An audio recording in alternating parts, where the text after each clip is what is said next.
Өтө бүгүнкү күндө актуалдуу, маанилүү маселе болуп турат коомчулукта баалардын өсүүсү боюнча. Мына карасаңыздар, бир мешогондун баасы 1750 сомго чыгып атат азыр.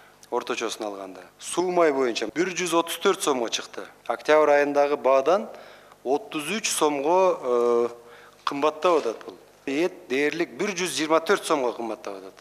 Жаап жашырып бааларды аз кылып айтуу менен биз эшиктеги элдин жашоосун оңдой албайбыз, урматтуу кесиптештер. Кагаз жүзүндө аз көрсөтсөк, андан сырткары баары жакшы деп отурсак, бул баарыбыз үчүн уят. Биз ошо милдетти алганбыз баарыбыз. Ошо милдетти алганбыз. Буга чейин иштеп аткандар, жаңы өкмөттүн курамына киргендер биздин негизги милдеттерибиздин бирине кирет бул. Баа жагынан элге жардам берүү. Баалар көтөрүлбөш үчүн эффективдүү ыкчам чараларды кабыл алуу баарыбыз үчүн, мен ойлойм, бул түздөн түз милдетибиз. Өкмөттүн атайын органы бар, монополияга каршы агенттиктин директору. Сөздү сизге берсек, мына карасаңыздар, растительный масло былтыркы жылы 63% кымбаттады. Эмне чара көрүлдү? Сиздин мекеме тараптан бир эле ушул суу май боюнча эмне чара көрдүңөр? Эки сүйлөм айтып бериңизчи.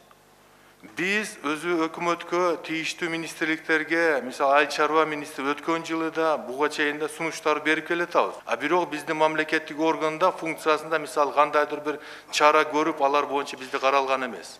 Биз сунуштарды гана беребиз, анализ жүргүзүп, ошо сунуштарды гана беребиз да. 20%дан 3 эсе ашып атат да, туурабы? 63% болуп атат да. Өзүңүздөрдүн мыйзамда белгиленген тапшырма боюнча кандай чара көрдүңөр деп атам. Сунушту баары бере берет.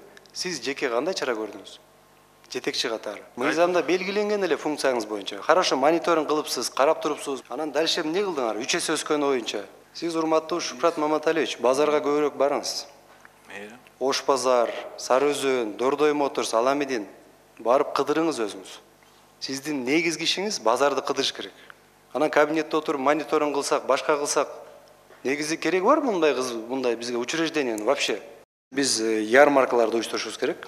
Бишкек шаарында, Ош шаарында и бардык региондордо мындай өзүнчө бир аянтчаларды жасап туруп, ошол жерге шарт түзүп берип, бардык продуктыларды, сахар, күрүч, гречка баарын соодагерге да жакшы болсун, прямой сатканга, и элге да удобный болсун да ушул.